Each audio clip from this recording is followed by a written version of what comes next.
Երկիր մեդիան ներկայացնում է։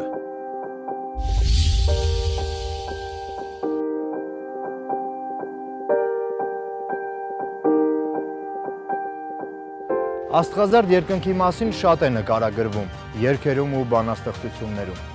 բայց իհարկե քնարական երանգով ու անզեն աչքով։ Լինում է նաև, որ աստղերը նկարագրվում են գիտական մտքով և զինված աչքով, ինչպես օրինակ այստեղ, Բյուրականի աստղադիտարանում։ Վիկտոր Համբարձումյանի անվան այս աստղադիտարանը մեծ հեղափոխություն է արել գիտության մեջ։ Առաջին անգամ այստեղ է ապացուցվել, որ մեր ժամանակներում նույնպես շարունակվում են աստղերի առաջացման երևույթները։ Ովքեր և ինչպես փոքր Հայաստանում կատարեցին տիեզերական նվաճումներ։ Երբ ու ինչ պայմաններում հիմնադրվեց աստղադիտարանը, ինչ ձևով են այստեղ ուսումնասիրում աստղազարդ երկինքը, երկնային մարմինները։ Բյուրականում ուսումնասիրում են աստղերը, մենք էլ մեր ֆիլմում կուսումնասիրենք աստղադիտարանը։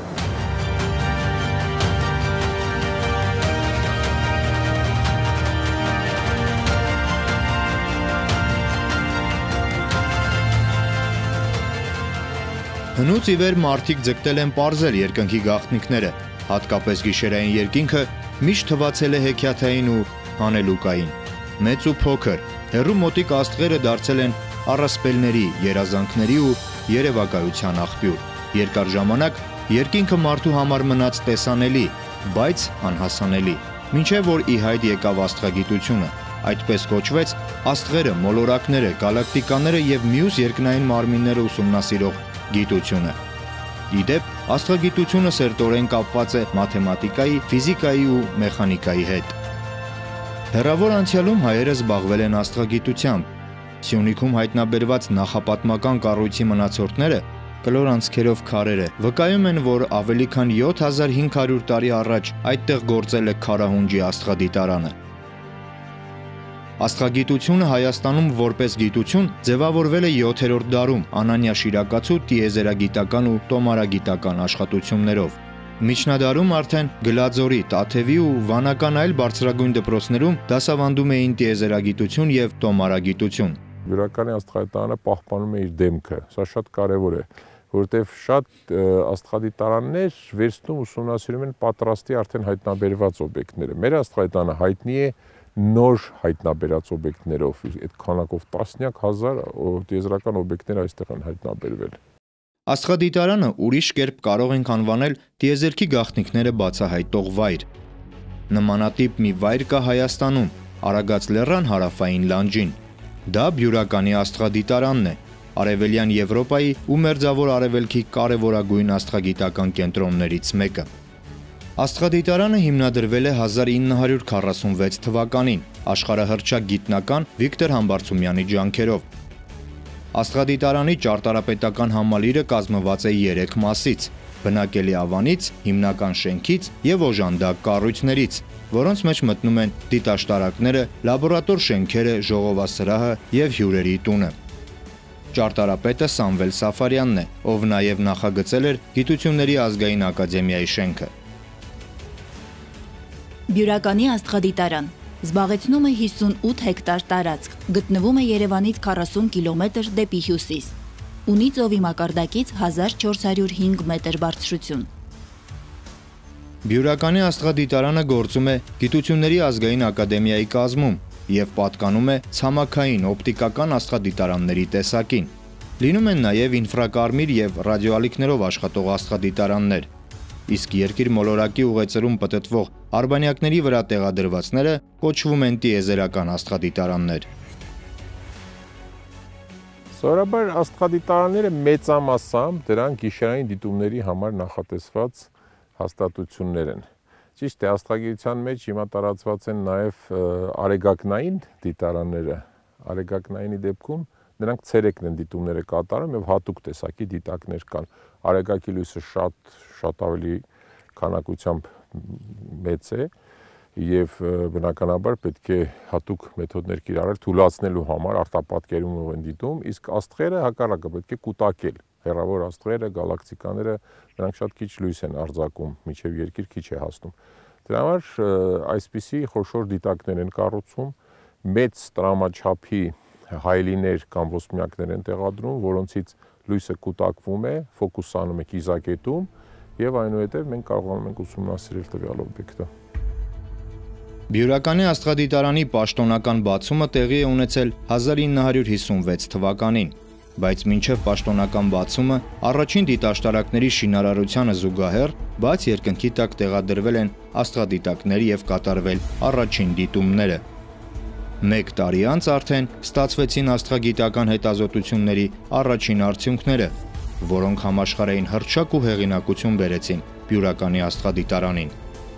Համբարձումյանը հայտնաբերեց նոր տիպի աստղային համակարգեր, աստղասփյուռներ, ապացուցեց, որ մեր ժամանակներում եւս շարունակվում են աստղերի առաջացման երևույթները, եւ աստղերը առաջանում են խմբերով։ Ես այլևս դադարել եմ զարմանալ, թե ինչպես են Համբարձումյանի գիտական վարկածները, որոնք նա մարգարեաբար առաջ էր քաշում տարիներ առաջ, մեկը մյուսի հետևից իրականանում։ Մենք պետք է հպարտ լինենք եւ ուրախ լինենք, որ Հայաստանում փոքրիկ մի երկրում ունենք այսպիսի դիտակներ։ Այս խոշոր չափի դիտակներ, այսպիսի փոքրիկ ոչ մի երկրում աշխարհում չկա։ Միայն խոշոր երկրներն են, որոնք հնարավորություն ունեն այդպիսի տեխնիկական նախագծեր իրականացնել, ինչպիսին, ասենք, աստղադիտակ պատրաստելը կամ տեղադրելն է կամ դիտումներ իրականացնելը։ Երրորդն էլ ես կնշեի, դա իհարկե այն ամբողջ վարկանիշը, որ ստեղծվել է ընդհանրապես Հայաստանի հեղինակությունը որպես աստղագիտական երկիր, մինչև այսօր դեռ շարունակվում է։ Բյուրականի աստղադիտարանի հիմնադրման օրվանից մինչև 1988 թվականը 42 տարի այն ղեկավարել է ականավոր աստղաֆիզիկոս Վիկտոր Համբարձումյանը։ Նրա անունն ու գործը մեծ փառք են բերել հայ ժողովրդին ու հայկական աստղագիտությանը։ 1908 թվականին Թիֆլիսում ծնված Վիկտոր Համբարձումյանը 26 տարեկանում արդեն Լենինգրադի համալսարանի պրոֆեսոր էր, գլխավորում էր Սովետ Միության առաջին աստղաֆիզիկայի ամբիոնը։ Հայ ժողովրդի այս փառապանծ զավակը Անգլիայի թագավորական աստղագիտական ընկերությունում արժանացել է Նյուտոնի թիկնոցը կրելու պատվին։ Շուրջ 30 երկրի գիտությունների ակադեմիայի անդամ էր, տասնյակ համալսարանների դոկտոր։ 2 անգամ գլխավորել է միջազգային աստղագիտական ընկերությունը։ Մի բան ասեմ, Վիկտոր Համբարձումյանը այն մարդն էր, որը երկար տարիներ, վերջին մոտ մի 20 տարի Խորհրդային Միության ժամանակ Խորհրդային Միության հնգամյա պլանը տիեզերական հետազոտություններ ասպարեզում Վիկտոր Համբարձումյանն էր ստորագրում։ Մինչև Համբարձումյանը չստորագրի, դա չէր դառնում փաստաթուղթ։ Դա գիտեք ինչ է, դա տրիլիոններ են։ Բյուրականի աստղադիտարանի տարածքում է գտնվում Համբարձումյանի տուն-թանգարանը։ Մեծանուն գիտնականը իր ընտանիքի հետ 1950 թվականին տեղափոխվել եւ ապրել է այս տանը, մինչև իր կյանքի վերջը։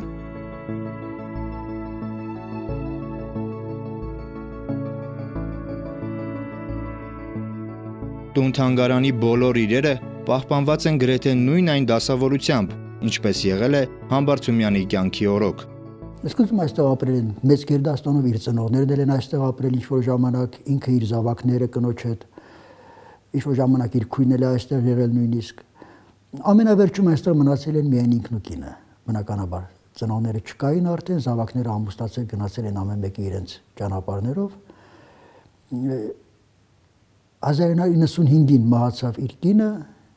1 տարի անց ինքը մահացավ Վիկտոր Համբարձումյանը,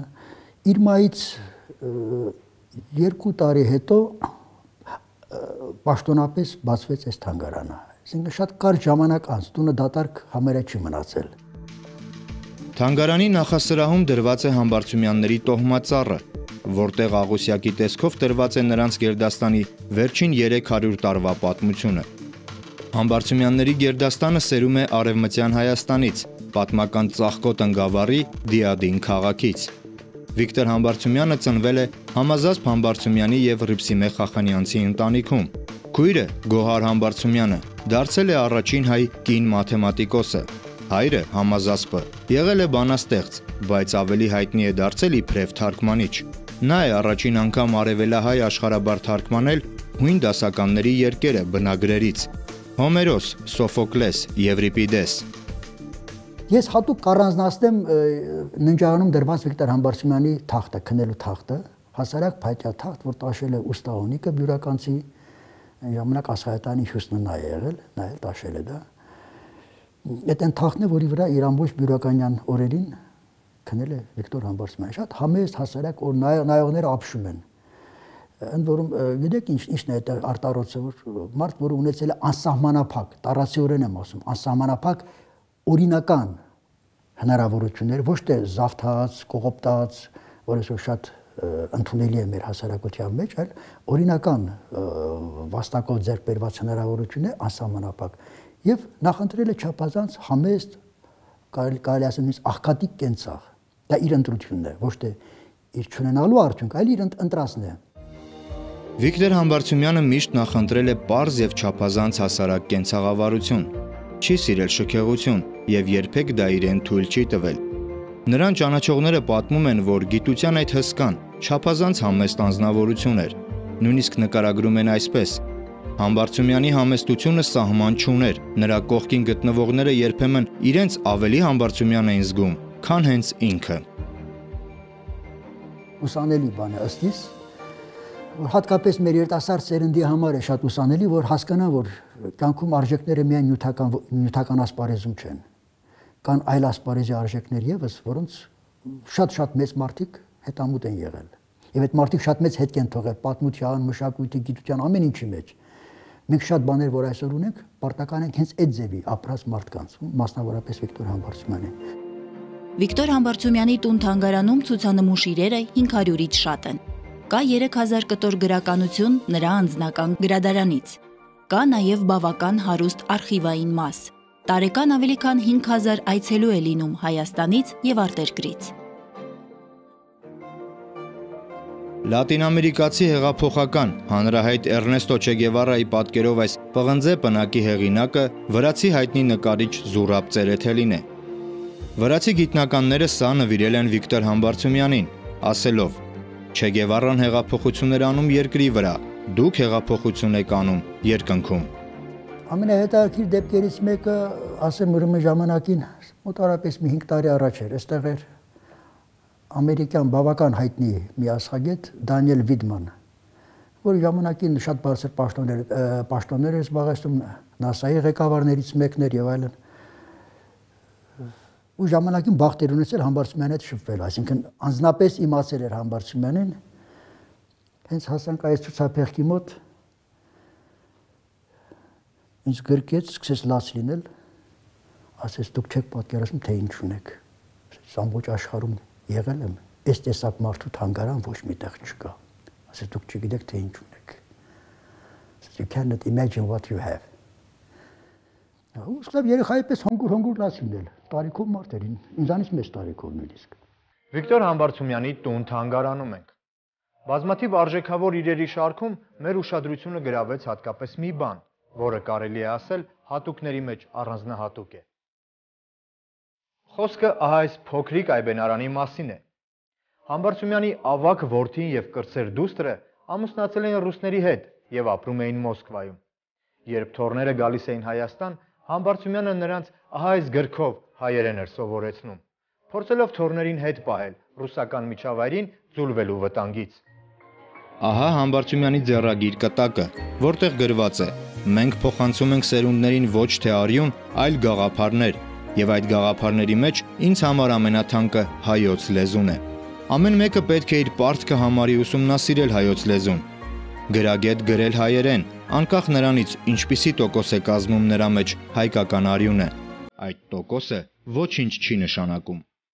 Հայտնի է այն փաստը, որ նույնիսկ արտասահմանցի ասպիրանտների ուսանողների համար բյուրականի աստղադիտարանում գործել է հայոց լեզվի ուսուցման խմբակ։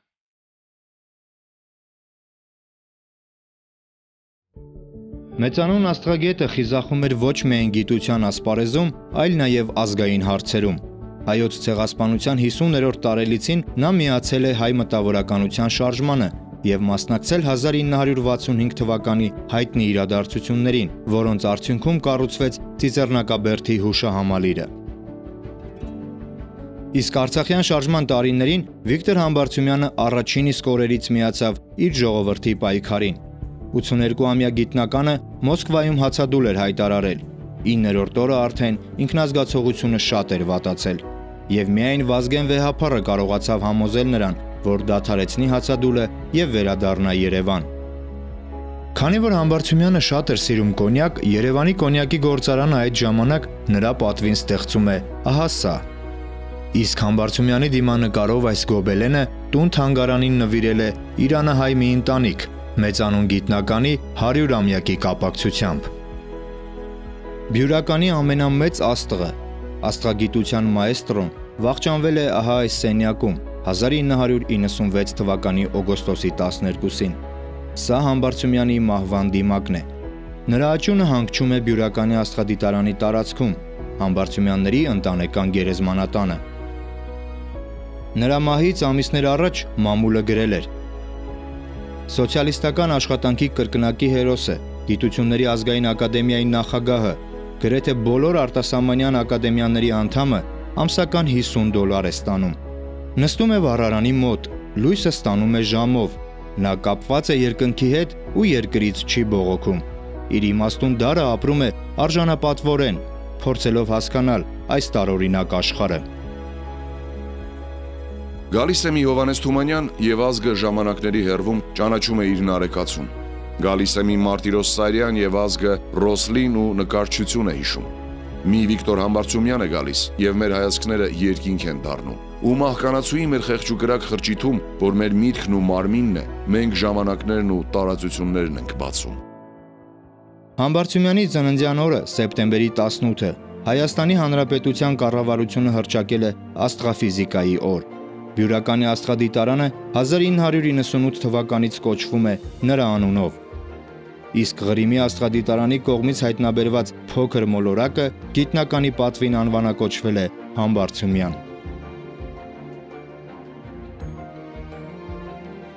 Վիկտոր Համբարձումյանի տուն թանգարանի մուտքը ազատ է եւ բաց բոլոր աշխատանքային օրերին ու ժամերին։ Իսկ աստղադիտարանի վարչական շենքի երկրորդ հարկում Համբարձումյանի աշխատասենյակն է, որը այժմ էլ նույնությամբ պահպանվում է։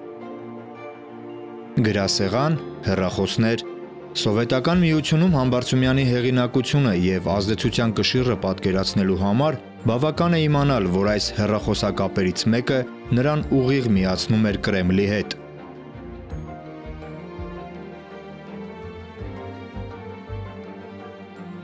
Սա էլ կերպ չի բնութագրվի, քան բացառիկ հնարավորություն, բացառիկ մարդուն, գիտնականին։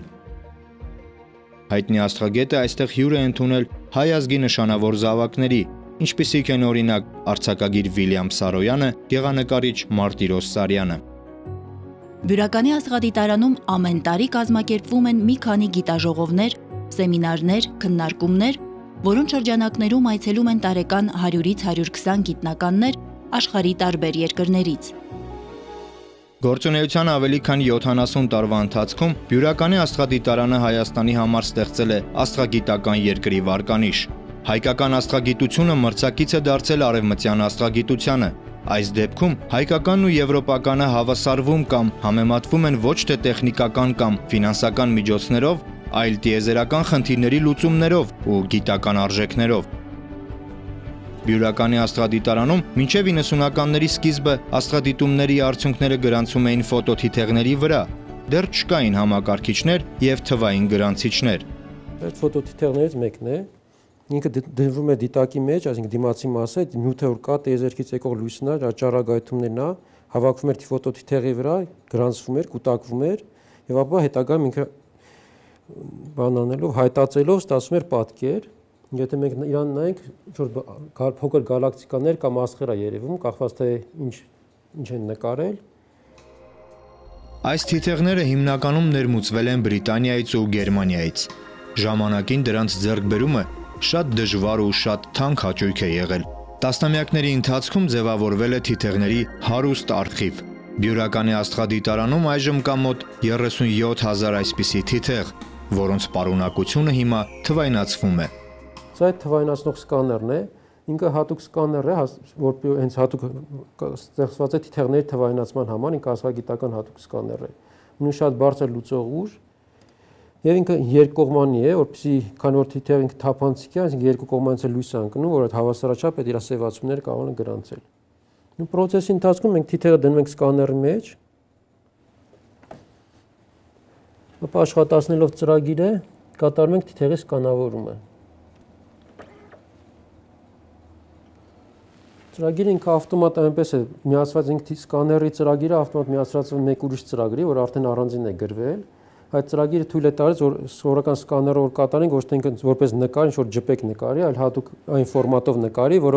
որով աստղագետները կարող են հետագայում աշխատել այդ ծրագրով։ Իսկ ցանկացած աստղագետ, ցանկացած երկրից կարող է վերցնել եւ օգտագործել ծոր ժամանակակից պատկեր իրան արդեն։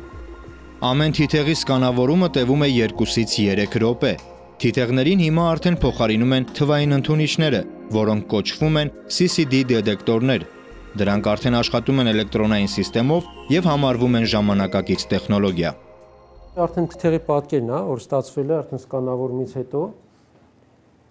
Ինքը արդեն այնպեսի ֆայլ է, որի ընթացքում կարելի է որի վրա կարելի է հանգիստ աշխատել եւ ամեն ցանկացած իր կետից ինֆորմացիա վերցնել։ Եթե իր աստղեր կան կամ գալակտիկաներ կան, արդեն պատկերից հնարավոր է իր քիմիական բաղադրություն, իր ֆիզիկական ինչ-որ հատկություններ հնարավոր արդեն դուրս բերել։ Այս պատկերում կարծես փոփոխական աստղերի հայտնաբերման փորձ է կատարված, որ տիրույթներ նկարած, որտեղ ենթադրվում է պետք է փոփոխական աստղեր լինի եւ այդ այնց տիրույթներ լինում է, անընդհատ նկարում էին, քան իրար հետևից, եւ տեսնեին, թե աստղի բռնկումը այնտեղ լինում է, թե չէ։ Ու սա այդ տիրույթներից մեկն է։ Բյուրականի աստղադիտարանի գրադարանում ենք։ Շուրջ 70 տարվա ընթացքում այստեղ հավաքվել է մոտ 2 միլիոն միավորից կազմված գիտական գրականություն, գրքեր, ամսագրեր, հանդեսներ։ Բյուրականի աստղադիտարան են ուղարկվել ոչ միայն սովետական, այլ նաև եվրոպական եւ այլ երկրների աստղագիտական տեղեկագրերը, ինչպես օրինակ Ճապոնիայից, Հնդկաստանից, Վատիկանից։ Իդեպ Վիկտոր Համբարձումյանի հեղինակությունն ու համբավը այնքան մեծ է եղել ու կա, որ դեռ մինչև հիմա նրա անունով Հայաստան են ուղարկվում միջազգային գիտական ամսագրերի նոր համարները։ Աստղադիտարանի գրադարանը տեղակայված է կենտրոնական շենքի առաջին հարկում, 1 ընդարձակ եւ 2 փոքր սրահներում։ Գրադարանի ֆոնդը սկզբում համալրվել է Երևանի աստղադիտարանից բերված գրքերով, այնուհետև հարստացել է Համբարձումյանի եւ մյուս աստղագետների ջանքերով։ Հավաքված գրականության ճնշող մեծամասնությունը գիտական է եւ օտարալեզու։ Տարածքի սահմանափակվածության պատճառով գրադարանում է գրքերի փոքր մասը, իսկ մեծ մասը գրապահոցներում։ Բյուրականի աստղադիտարան խորհրդային տարիներին ուներ 150 գիտաշխատող, այժմ ունի 41 գիտաշխատող։ Երիտասարդ կադրերը կազմում են գիտաշխատողների 25%-ը։ Նրանք աստղադիտարանում ստանում են 250-ից 300 հազար դրամ աշխատավարձ։ Ես մարտնեցի եմ, մեր մոտ երկինքը շատ ավելի պարզ է, քան Երևանում, ու ցանկացած երկնային օբյեկտ մեր մոտ ավելի պարզ է երևում, քան Երևանը, որտեղ Երևանի լուսավորությունը շատ է խանգարում այդ ամեն ինչին, ու ես հենց մանկուց ոնց որ հետաքրքրությունը շատ մեծ էր աստղագիտության նկատմամբ, ու մեր ֆիզիկայի ֆակուլտետում երևի թե առաջին կուրսում նկատեցի, որ ունենք մենք երրորդ կուրսում աստղաֆիզիկայի ամբիոն պետք է ընտրենք, ու ես միանշանակ առանց մնացած ամբիոնները նայելու ես որոշեցի, որ պետք է դառնամ աստղագետ։ Աստղագիտության բոլոր բնագավառները շատ հետաքրքիր են, յուրահատուկ են ամեն մեկը, բայց ես հիմա այս պահին աշխատում եմ երիտասարդ աստղերի ուսումնասիրության բնագավառն եմ ուսումնասիրում, այն աստղերը, որոնք որ նոր են ծնվում, նորածին, ու անձեն աչքով հնարավոր չէ դրանք տեսնել։ Դեռ դպրոցական տարիքից ոնց որ մանկական տենց ձգտում կար ուսումնասիրել աստղերը, շատ հետաքրքիր առարկա է, իր սպეციფიკան ունի, հիմնականը այն է, որ դու ոչինչ չես անում այդ օբյեկտների հետ, ոչ կարող ես շարժել իրանց ոչինչ որ բաներ, բայց իրանք քեզ շատ ինֆորմացիա են տալիս, եւ դա ոնց որ ամենակարևոր տենց հետաքրքրություններից մեկն է, եւ պետք է նշել նաեւ, որ բազմաթիվ որ գիտական հեղափոխություններ, որոնք արվել են հենց աստղադիտական դիտումների շնորհիվ։ Բյուրականի աստղադիտարան, արծաթափայլ գմբեթներով փոքրիկ ավան։ Այստեղ փողոցների փոխարեն ծառուղիներ են, 4 կողմը տաճարային անդոր է ու խոսելիս անգամ կաշկանդվում ես, քանի որ շուրջդ ամեն բան տրամադրում է միայն դիտել եւ ուսումնասիրել։ Տարածքը զարդարում են մշտադալար եղևնիներն ու տարբեր ծառատեսակներ, բազմատեսակ բույսեր։ Աստղադիտարանի տնօրինությունը դեռ տարիներ առաջ բնապահպանության նախարարությանը առաջարկել էր այս տարածքում դենտրոպարկ հիմնել։ Աստղադիտարանի տարածքում դենտրոպարկի ստեղծումը էկոտուրիզմը եւ գիտական տուրիզմը համադրելու լավ հնարավորություն կտա։ Բնապահպանության նախարարության հետ արդեն ստորագրվել է համաձայնագիրը։ Աստղագետները կարևորում են բնապահպանական խնդիրները, ինչպես նաև գիշերային երկնքի մթության պահպանումը արհեստական լույսերից։ Վերջերս իմ ղեկավարի հետ Ելենա Նիկողոսյանի, նա նաև Աստղադիտարանի գիտքարտուղարն է, միասին պատահաբար, լրիվ պատահական հայտնաբերեցինք մի աստղ, որը շատ յուրահատուկ առանձնահատկություն ունի, վերջին տարիներին ինքը միանգամից չի եղել ոչ մի բան ու հանկարծ հայտնվել է մոտավորապես 100 անգամ իր պայծառությունը մեծացնելով։ Ու ճիշտն ասած ուսումնասիրեցինք ու տպագրեցինք ֆրանսիական հայտնի ժուրնալում, ամսագրում ու դրա շնորհիվ նաև ես ստացա 2017-ին ստացա տարվա լավագույն երիտասարդ աստղագետ մրցանակը։ Մենք աշխատում ենք նեյտրոնային աստղերի վրա, դա շատ ունիկալ օբյեկտներ են, շատ էկզոտիկ աստղեր են, պատկերացրեք, շատ խիտ կոմպակտ աստղեր են եւ այդ աստղից մի այսպիսի կտոր, որ տեղավորվում է ձեռի մեջ, կարող է լինել մոտավոր Անտարկտիդայի զանգվածի։ Այդքան խիտ հետաքրքիր օբյեկտներ եւ բնական է երկրի վրա դեռ մոտ ապագայում մենք նման նյութ չենք կարող ստանալ, բայց այսօր մենք այդ աստղերի շնորհիվ կարողանում ենք ուսումնասիրել այդպիսի նյութի հատկությունները։ Ոնց որ կոպիտ ասած, աստղերը մեր համար հանդիսանում են առանձնացված լաբորատորիաներ։ Ինքը փոքր է, այդքան ծանր է։ Պատկերացրեք, որ ինքը իր չափերով մոտավորապես 10 կիլոմետր է, այսինքն մի հատ մեծ սարի չափ։ Բայց իր զանգվածը երկրի զանգվածից 100,000 անգամ մեծ է։ Երիտասարդ կադրերի պատրաստումը եւ սերնդափոխությունը մնում է Աստղադիտարանի օրակարգում։ Բյուրականում 2 տարին մեկ անգամ երիտասարդ աստղագետների համար միջազգային դպրոց է կազմակերպվում։ Հավաքվում են երիտասարդ աստղագետներ տարբեր երկրներից։ Հրավիրվում են նաև աստղաֆիզիկայի հայտնի պրոֆեսորներ, որոնք վարպետության դասեր են կարդում երիտասարդ կադրերի համար ու նրանց հետ գործնական աշխատանքներ կատարում։ Արդեն 2 տարի շարունակ Միջազգային աստղագիտական միությունը ճանաչել է Հայաստանը որպես տարածաշրջանային աստղագիտական կենտրոն։ Դա կոչվում է տարածաշրջանը շատ մեծ է, կոչվում է Հարավ-Արևմտյան եւ Կենտրոնական Ասիայի տարածաշրջան։ Այսինքն Եվրոպայի սահմաններից գնում հասնում է մինչև Կենտրոնական Ասիայի բոլոր այդ հանրապետությունները՝ Ղազախստան, Ուզբեկստան, Տաջիկստան եւ այլն։ Եվ այդ բոլորի կենտրոնը Հայաստանն է ճանաչված պաշտոնապես։ Սա միակ պաշտոնական կարգավիճակն է, որ ընդհանրապես Հայաստանը ունի որևէ ոլորտում։ Ոչ մի ոլորտում չկա այդպիսի բան։ Մենք կարող ենք հպարտանալ, որ մենք ասենք շախմատից շատ լավ ենք, բայց փորձեք անցկացնել այդպիսի կարգավիճակ։ Վրացիները միանգամից դեմ կդուրս գան։ Սա միակ դեպքն է, որ վրացիները, որ թվում է մեզ միշտ ասում ենք բարեկամ ժողովուրդ, բայց ոչ մի բանով նրանք համաձայն չէ, որ Հայաստանը մի բանով բարձր լինի իրանցից, չէ։ Այս դեպքում համաձայնվել են, ընդ որում պաշտոնական նամակով են համաձայնել Միջազգային աստղագիտական միություն ուղարկելով։ Նույնը Իրանը, նույնը վերջերս Թուրքիան միացավ, Ղազախստանը, Տաջիկստանը եւ այլն։ Այսինքն իրոք նրանք ճանաչում են մեր դերը։ Ես հիմա զբաղվում եմ նեյտրոնային աստղերով, այն ինչ մենք գիտենք իրանց մասին, դա նրանց պտտման արագությունն է, հիմնական տեղեկությունը, որը մենք ունենք իրանց մասին, եւ պարզվում է, որ միայն այդ պտտման արագությունը իմանալով մենք կարողանում ենք որոշ բաներ ասել նրանց ներքին կառուցվածքի մասին։ Դա մի քիչ նման է այն երևույթին, որ մարդ ձուն պտտացնելով փորձում է որոշել նա էփաց է թե հում է։ Ոնց որ նույնպես մենք աստղի պտույտով փորձում ենք որոշել նրա ներսում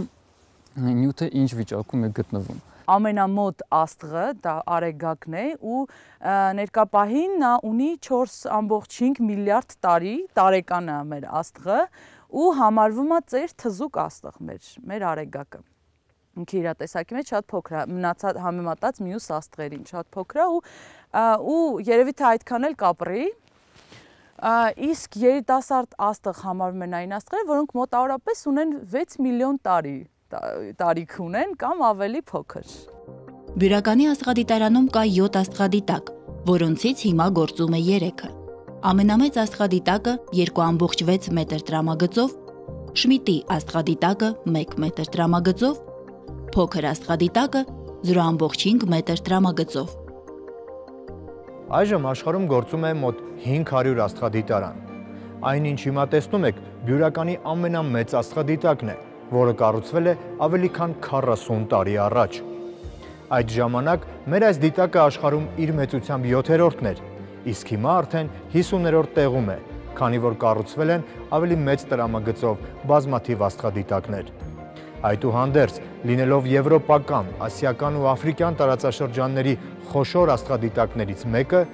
մեր այս դիտակը թույլ է տալիս կատարել տիեզերական օբյեկտների մանրամասն, սպեկտրային, լուսաչափական եւ այլ ուսումնասիրություններ։ Դիտակի հայելին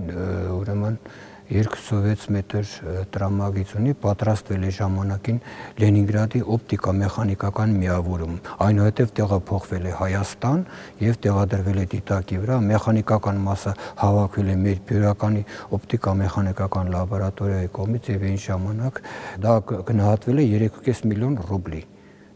հայելու արժեքը։ Բյուրականի ամենախոշոր դիտաշտարակը եւ աստղադիտակը շահագործման են հանձնվել 1976 թվականին։ Մի քանի անգամ արդեն վերանորոգվել է։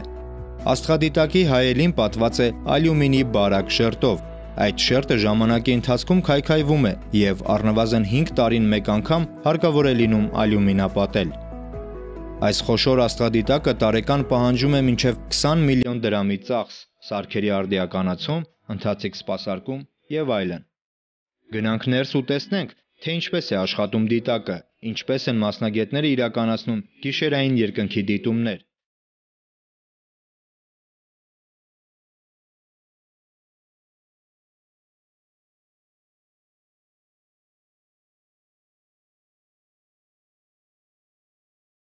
Կոնկրետ ես իրականացնել եմ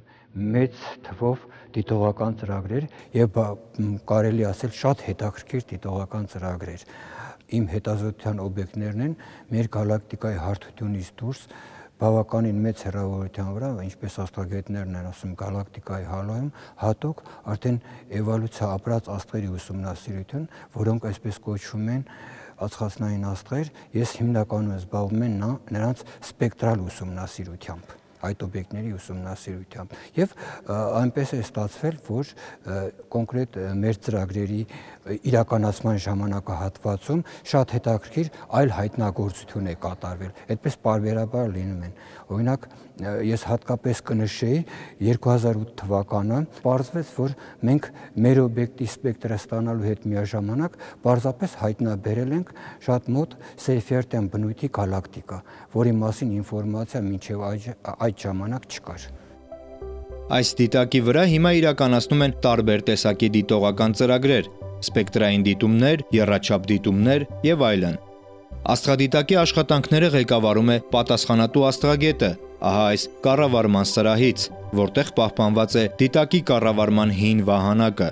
Հիմա այլևս չի օգտագործվում, քանի որ այժմ աստղադիտակի աշխատանքի կոորդինացումն ու ղեկավարումն իրականացվում է համակարգչային տեխնիկայով ու ծրագրերով։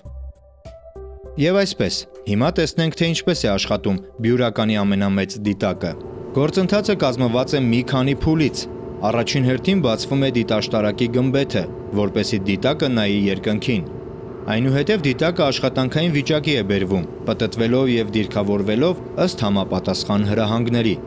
Ապա կատարվում է դիտակի հայելու բացումը։ Որից հետո արդեն մենք մուտքագրում ենք ուսումնասիրության այդ օբյեկտի կոորդինատները ու դիտակ ուղղում ենք դեպի այդ օբյեկտը։ Մուտքագրել եմ կոորդինատը, հիմա ես արդեն ուղղում եմ դիտակը այդ ուղղությամբ վրա, այդ օբյեկտին եւ դրանից հետո անցնում ենք մյուս համակարգչի մոտ, որպեսզի ստանանք ընդունիչի վրա ընկած ազդանշանները կամ այդ օբյեկտի պատկերը, ինֆորմացիան։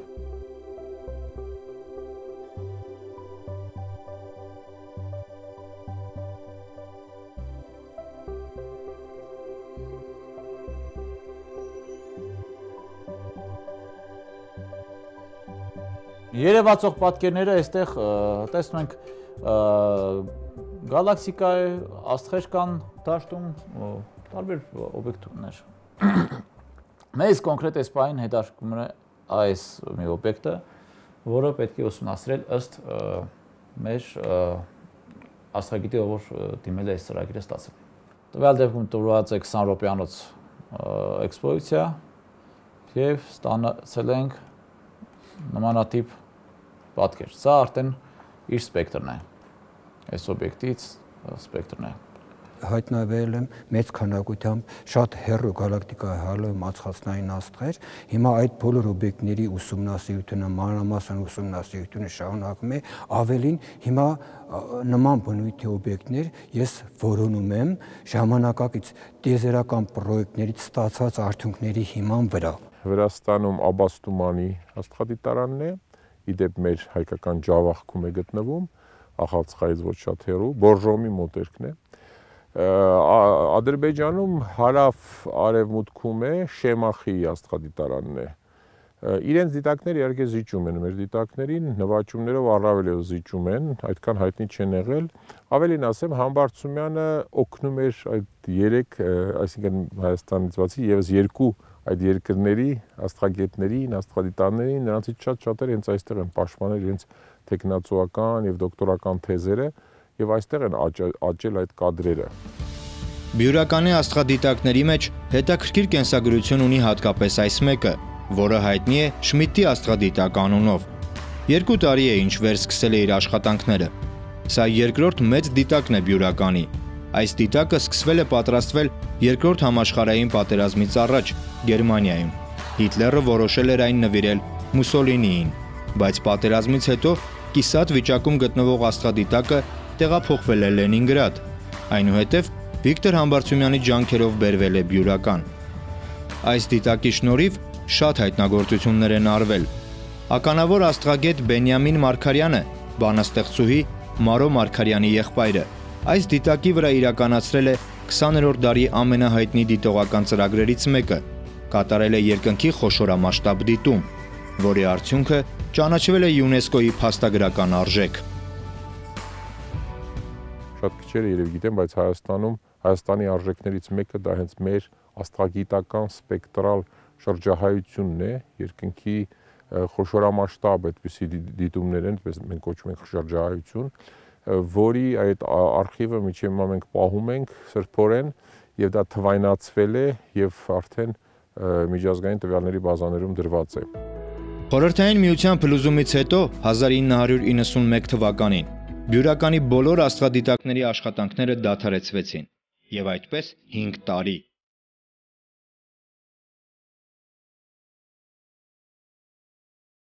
Ազգային արժեք ճանաչվելուց հետո Բյուրականի աստղադիտարանի պետական ֆինանսավորումն ավելացավ։ Նախկին 60-65 միլիոն դրամից հասավ 227 միլիոնի, բայց այս տարվա բյուջեն 15 միլիոնով նվազել է եւ կազմել 212 միլիոն դրամ։ Ես մեր բոլոր գիտնականներին կարող եմ հերոս անվանել, որ այս երկար տարիներին շարունակել են աշխատել, այսօր էլ աշխատում են, բոլորին էլ հայտնի է, որ շատ ցածր են աշխատահարցերը, բայց գիտնականը ոչ թե դա է կարևորում, այլ կարևորում է իր կոչումը, որ ինքը իր ամենամեծ հետաքրքրությունը տեսնում է ոչ թե ավելի շատ գումար աշխատելու մեջ, այլ գիտական հայտնագործություն կատարելու մեջ, նոր որևէ բան բացահայտելու մեջ։ Այսա լրիվ ուրիշ երևույթ է, որ մարդկանց մի մասին է տրված, երևի ես մի մաս այդպես եմ մտածում։ Ինչքան էլ մենք թերություններից խոսենք, ես չեմ վախենում թերություններից խոսել, եթե նկատեցիք եւ միշտ պատրաստ եմ օբյեկտիվ ասել ինչպես կա, բայց միանշանակ այո, որովհետեւ նախ աշխարհում ամեն երկիր չի որ ունի աստղագիտություն։ Եվ ես շատ լավ գիտեմ իրավիճակը աշխարհում, բոլոր երկրների աստղագիտության վիճակը, եւ կարող եմ ասել, որ ոչ մի նման երկիր չկա այսպիսի փոքր տարածքով, բնակչությամբ կամ տնտեսական ցուցանիշներով այսպիսի երկիր, որ ունի այս մակարդակի աստղագիտություն։ Հայաստանը բացառիկ երկիր է այդ տեսակետից։ 2013 թվականին Բյուրականի աստղադիտարանը ճանաչվել է ազգային արժեք։ Թղթի վրա գրեցինք, ճանաչեցինք ու դարձավ փաստաթուղթ, բայց ազգային արժեքի նկատմամբ ինչ պետական վերաբերմունք կա իրականում։ Ազգային արժեքի լաբորատոր շենքերի մեծ մասը չի գործում եւ կարոտ է վերանորոգման։ Ազգային արժեքի աստղադիտակների մեծ մասը չի գործում եւ կարոտ է տեխնիկական վերազինման։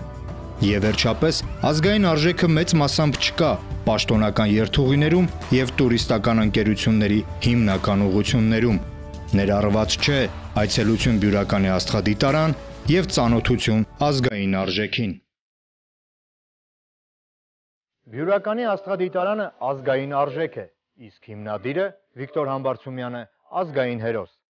Սա իհարկե հպարտություն է, բայց նաև պարտավորություն։